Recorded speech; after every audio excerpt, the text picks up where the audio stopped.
Hi there, and welcome to the Kingdom Sexuality podcast. We are Paris Alana and Rusty, friends who have a heart for intimacy and long to uncover God's truth and design for sexual freedom within marriage. Welcome here.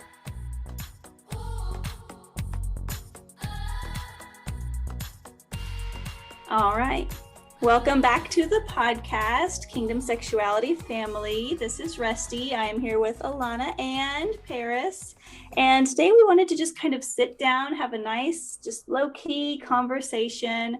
And we wanted to give you guys the opportunity to get to know us a little bit better. So this is just going to be a really fun chat, get to know the team. We put this question out a while ago and we just said, if you could ask us something, what would you want us to know? And so today, right here, right now, we're going to be addressing those topics. All right. So question number one that we had submitted to us is, what do you all do during the day? So do we work? Do we stay home? Do we run a household and manage kids and work? What do we do? So Paris, you want to get started on that? Sure. All right. I feel like I'm kind of a freak of nature when I answer this question because all I get is bug eyes by the end of it. And they ask if I'm Superwoman. No, I'm not. So don't give me that. So my husband and I, we actually have our own farm. So we farm organic crops. We also raise cattle, and we have all kinds of critters and creatures throughout the farm as well. We are getting another dairy cow. We do our own milking. We have our chickens for eggs, and we have a big garden, and kind of that homesteading nature alongside of the farm is what we really love. So that is our passion, and we are immersed in that 24/7. Anyone here that farms know that it is literally your life day in and day out. So that is what we do. Alongside that, I mean, my girls, I have 2 little girls, and we homeschool. And so that is also something that we just started this year. So that's been really, really fun. I do also own my own businesses. And so that is something I do within the time that I can allot to that, whatever that may be on a day-to-day basis. I don't get along with schedules because schedule and farming just don't match. So that is a little bit behind the scenes of my life. We are very passion-driven people, and we love to really immerse ourselves in what God has given us through our farm and our family. Yeah, so nice. You're a busy gal. Got a lot going on. Very busy gal. Very busy. It's a full life. No, that's good. For myself, I used to work. I used to be an educational assistant at a school here in BC. But now, since having my kids, I have 2 kids. I've got Theo and Ellis. Theo's almost 3, and Ellis is 6 months old now. So yeah, so I just hang out with them at home. And I'm also a photographer on the side, so I do that, which, I mean, this time of year, like the early parts of the year, it's all pretty slow, and then things just pick up in the summertime. So it's been really nice. Things have been really relaxing. I've been able to put a lot of focus on the podcast, which has been great, and which is like a passion point. So it's like a double, it's great, because then you can do something you enjoy and feel like you're doing something for yourself and, you know, filling your own cup as well. Yes. Other than just like being in kid land, baby land. Yes. So, it's good. So my husband, I'm married, obviously. I feel like we've talked about this before. But yeah. FYI, just so you guys know. Right? No red flags here. Oh yeah. She's still married. I'm still married. That has not changed. Yeah, no, it's been good. Life is good and simple and sweet. So yeah. That's where I'm at. So my day to day consists of, I get up an hour and a half, 2 hours before everybody because my youngest is 7 months old and he is an early riser. I have 7 children. The oldest is 16. Then we have identical twins who are almost 15, a 13-year-old, a 10-year-old, and a 7-year-old, and a 7-month-old. So I have I do a wide range of activities throughout the day. We also kidding. homeschool. We also homeschool, and unlike Paris, I will be honest, for my heart, reflecting homeschooling is that that's not fun for me. Mm, I yeah. 100% homeschooling is a total stretch for me. And that was one thing that I was like, God, okay, I will have all these kids and I will do all these things, but don't ever ask me to homeschool. And here we are homeschooling. Not just because of quarantine and all the chaos that has happened the past few years either. We actually decided to homeschool after kiddo number 4 got leukemia, and we had to just kind of protect him and keep him in this like bubble of protection after we got home, after he finished treatment and was cured. Right. And so homeschooling was the one thing on my heart that I was like, oh, this is what we're going to have to do now. And it was actually the one thing that gave me peace about school at that moment. And so when quarantine did hit, it was like, oh, no skin off our backs now. We know how to do this. We were already prepared for a few years beforehand. Good.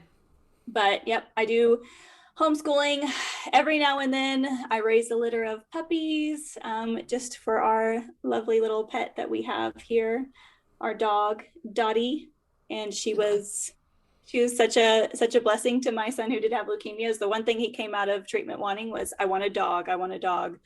So of course we got him a dog, and now every so often I raise puppies for that dog. And so that's a little blessing for our family that I get to do, even though it's a lot of work. And other than that, I support my husband. He's self-employed, so I'm his right-hand man, do whatever he needs to do, and run around and chauffeur children and cook and clean and keep chaos at as minimal as possible. So that's my side of that. Some days I do good, some days I don't. Some days it's just a circus. Right? Yes. Hashtag relatable. Yes, yes. Exactly. And something I feel like we get asked often is how did we all meet? How do we know each other? And so I feel like this is like a collective answer, because I don't think we're each going to answer differently. Right. Yeah. But so for Paris and I, we met when we were kids, and we kind of went to the same church for a while, knew each other, had similar friend circles, kind of. Then when we graduated and I moved away, I still continued to follow Paris on Instagram. I knew she was married, and then I knew she was having kids and all that good stuff. And so then and I feel like we have this in an episode maybe too at one point. But we somehow, in the midst of all that, connected, and we both had this laid on our heart to talk about intimacy and would we like to join forces and team up and do something together. And then that happened, and then this happened. And I feel like we've recently shared Rusty's part of this too, which Rusty, you can actually talk about that part.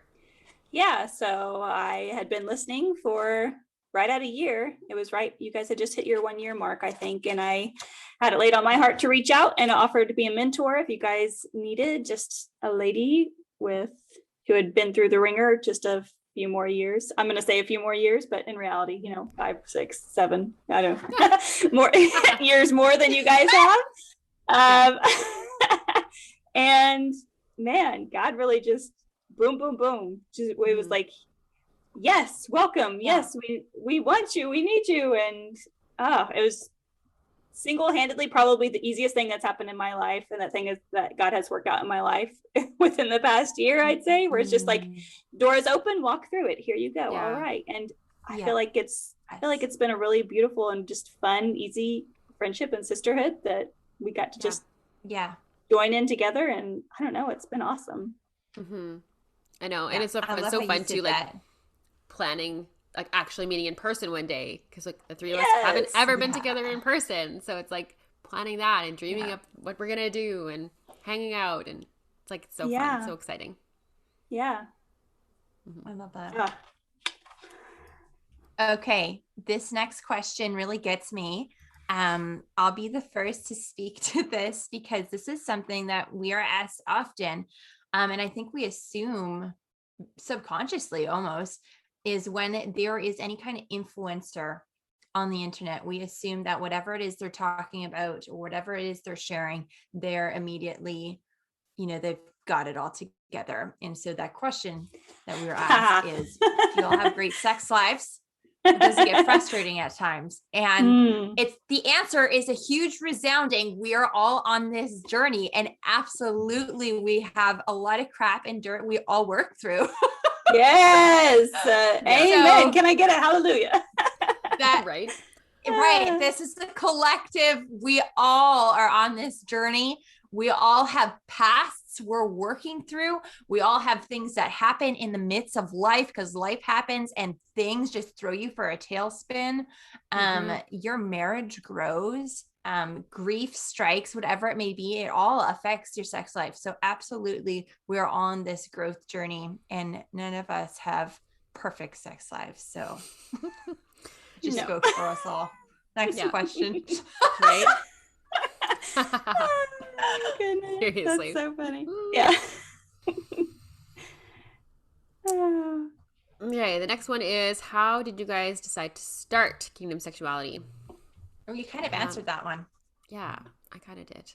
Yeah. That was really a big God thing. God just our long story, we obviously didn't share here, but how God connected Alana and I and Rusty all together as a trio is phenomenal. Like, it was God's hand just heavy on our lives, and it is absolutely amazing to be a part of.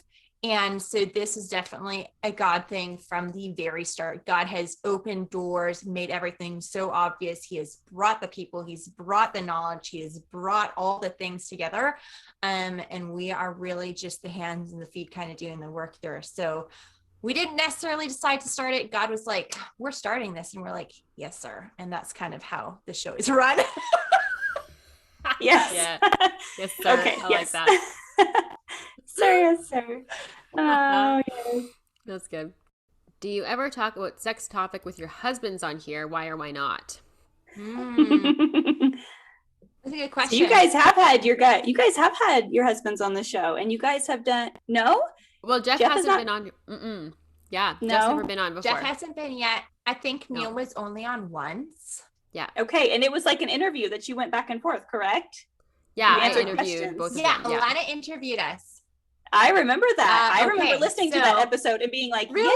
yes, I love it. Yes. This is a huge request. A lot of you guys want to hear the men on the platform. And a lot of you feel like there's a big void in the realm of this kind of ministry geared towards men. So we've absolutely interviewed some phenomenal godly men on this platform, just not our husbands so much. And I think it's just the balancing act of us trying to record and husbands taking care of babies. So Yeah. we do have things planned though in the very near future. So be excited for that. You will be getting to know our husbands. Yeah. Yeah. And it's tricky. Like we often, like we're talking right now, it's like in the afternoon. So husbands are busy working or whatever. Like it's depending on when we're even, conversing. It's always tricky to actually that's true. Make it work. It is. So very true. And see, I feel like Josh would be like, oh, honey, like, just write down my answers. Like, don't, like, I don't do what you do. He'd be like, I'm going to fumble over my words. I'm not good with words. Aww. He's like, he's totally like, I'm like the caveman guy. I'm the guy's guy. I'm just going to be like, yeah, okay, yeah. But he's always like, yes. He's very much like you're a good talker because I'm not a good talker. So God gave you the speaking ability in our relationship. I'm not so much, but it's definitely a goal of mine. It's definitely a goal of mine to get him on here with us one day. I'm stoked for it. I'm here for it. So the next question was, were you all virgins when you got married? So Alana here, and yes, Jeff and I were both virgins when we got married. That's, I don't know how more to make that a longer answer to this question, but yes. Yes, that is the only answer. Yeah. Speaking for myself, then yes.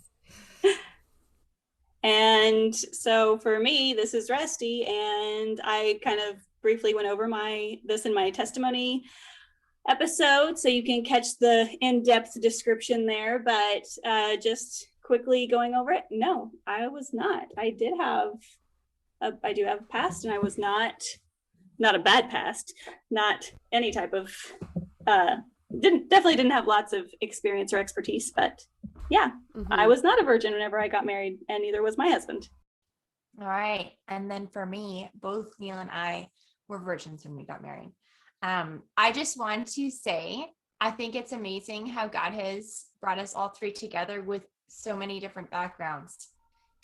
Rusty and Josh will have so much wisdom to pour into you guys on these kinds of things, which I'm just so thankful for, honestly, Rusty. Yeah.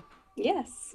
And yay for no shame. Like, hey, we can look back on it and we can say, yeah, that's part of our story. Thing. That is not our story. It's a part of our story, but that is not our story. So yes, absolutely. Absolutely. I love that so much. Oh, this one's interesting. How long did it take for your body to adjust to sex being more comfortable? I love this question. This is a good question. So I'll answer first.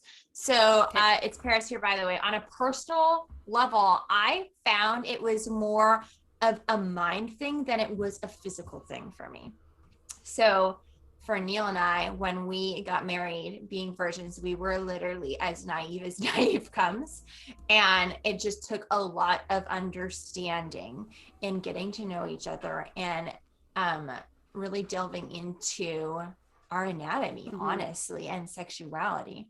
And so the more we understood that and got comfortable with each other, the more it was fine. I mean, sex wasn't like painful for me, but it wasn't like, oh, this is how I thought it was going to be, because I thought it was going to be perfect. So yeah.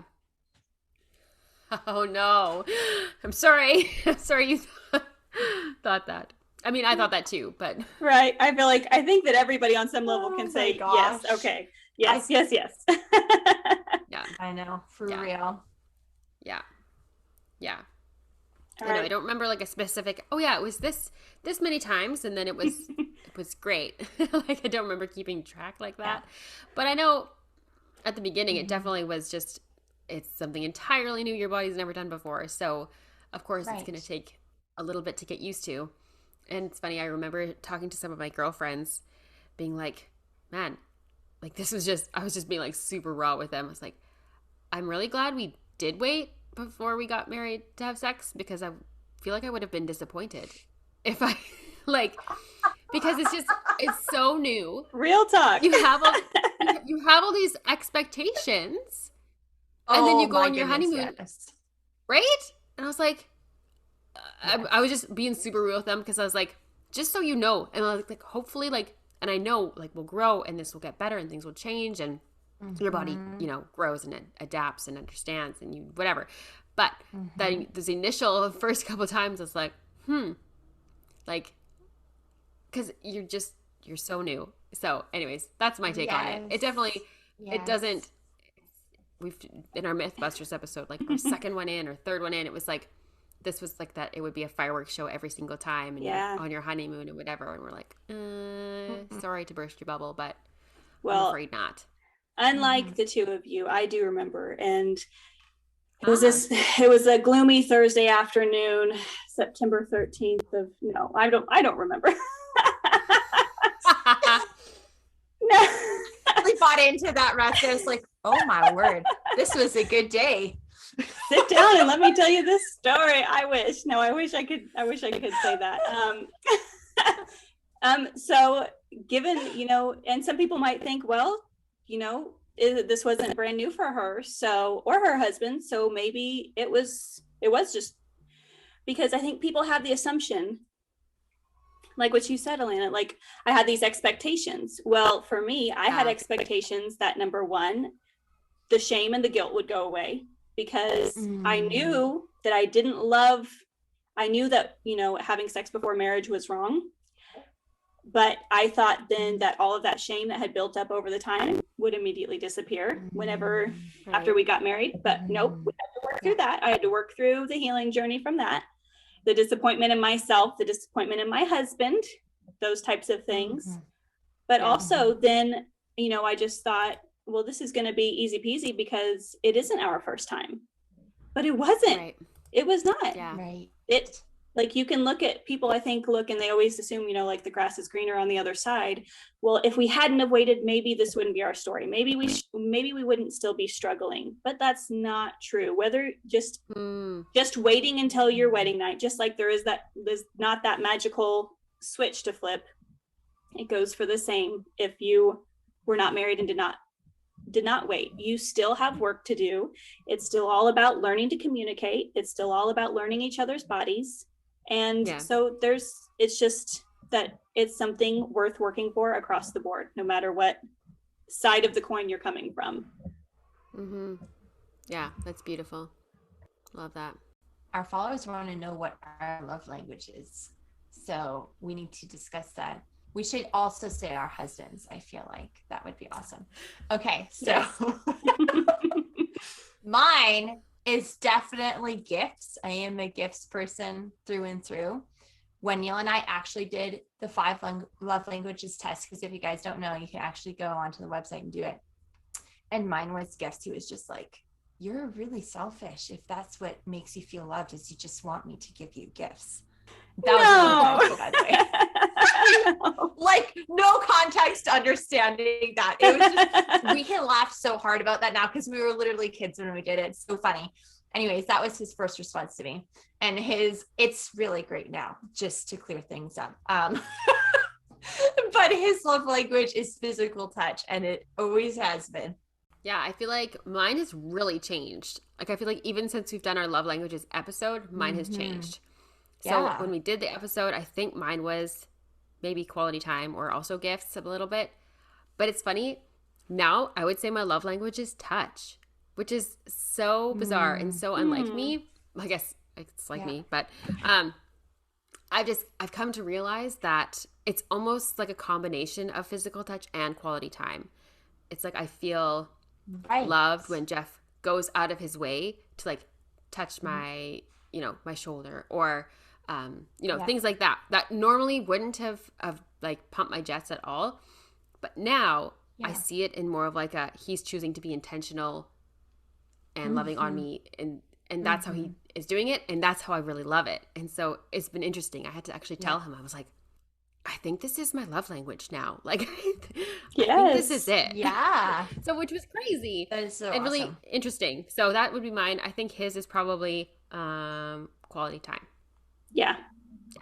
All right. So for mine, me, Rusty, and my husband, Josh, I would 100% agree that mine have also altered throughout the years. If you would have asked me newlywed, I would have said words of affirmation, hands down. I want you to tell me I'm pretty. I want you to tell me how lucky you are to be married to me.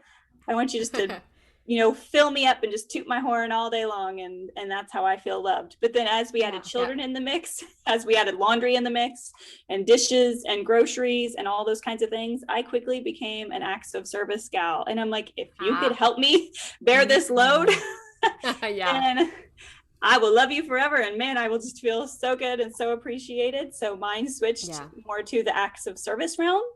And my husband's as well. So he was always more of a gifts guy. He has kind of switched more to the words of affirmation, or is kind of a balance of both. He really wants me to tell him how incredible he is, how proud of him I am, those types of things. But I think it's just super funny to note that, beginning of marriage,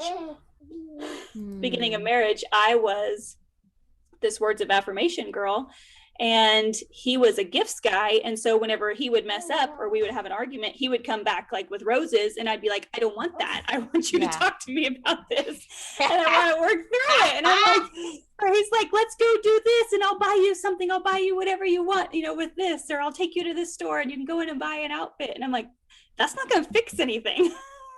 So luckily things have changed now, and we were able to address all those things because we got the book, we got the 5 love languages and worked through it. But yeah, that can definitely shift and alter. And it's just funny to note how it has changed over the years. But yeah, it's always a learning curve with that. Yeah. No, that's so good. Yes. And lastly, favorite part of doing this ministry. What is your favorite thing about it? Rusty, I feel like since you're the newest, you should go first. So mine is definitely number one that I've gained you to as sisters. It's like in a time where you just feel like it's really easy to be alone or like nobody understands. It's awesome to have two more people in your corner that you feel like you can go to. You can ask for prayer. You can ask for, you can say, I'm having a rough day. I need some encouragement. So that's really wonderful. But oh man, the community and getting to feel like your past was for a purpose, and that you get to really live out the words that, we overcome by the words of our testimony, and to see how God has woven so much of that into, hey, this is why, and now you get to help others through this. It's a priceless gift. So that's my answer for that one. It is. Okay, Paris, go for it. I resound yours.